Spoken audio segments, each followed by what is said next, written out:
Hi, juniors.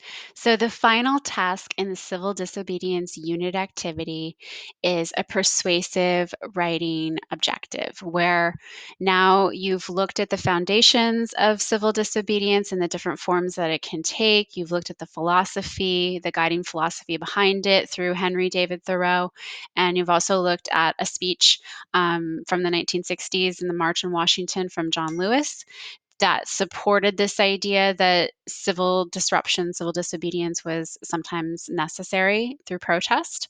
So you take both of those readings and you choose a side. You decide whether you think that civil disobedience is acceptable in society or not. And essentially, it doesn't matter which side of the issue that you take. There's not a right or wrong answer. It is what they call nuanced issue or layered issue, meaning that oftentimes it depends on the circumstances. So you might agree with civil disobedience in some circumstances and you might disagree with it in others. And that's perfectly okay. But when we do a persuasive writing task, you choose a side and you keep your stance throughout your writing. That is always the objective in persuasive writing, is to keep glued to your stance, to your thesis statement throughout your paragraphs. So the first video here shows you how to develop a thesis statement or a clear stance. So you're choosing one side or the other, and then you're keeping your argument throughout your paragraphs consistent as you write. The second objective is to establish a counterclaim. So, always in persuasive writing, you want to acknowledge the other side of the issue. You want to acknowledge that there is another way of thinking and that you see that side, but then you want to come back to your original stance or thesis. So, those both of these elements should be within your persuasive writing paragraphs, where you've developed a clear thesis statement and you've addressed the counterclaim, but you've made a rebuttal to the counterclaim. So the objective isn't to start arguing the other side of the issue. It's to come back to your original point or your original stance.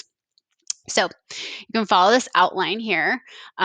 Essentially, is civil disobedience acceptable in society? Why or why not? So, there again, you can say civil disobedience is acceptable in society because, or civil disobedience is not acceptable in society because.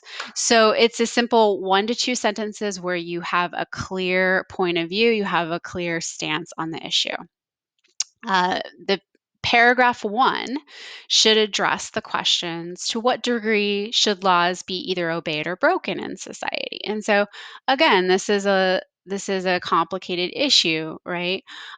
Sometimes our society needs to move forward, and there needs to be social change, but of course, laws also need to be obeyed, and we need some sort of social order. So, what degree do you think that laws should be either obeyed or broken? Perhaps give some examples. And you can use current events as well as the readings provided to support your responses in these paragraphs or your claim.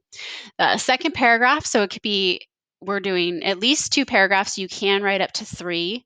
So in paragraph 2 and 3, address what makes actions right or wrong in our society, in your opinion.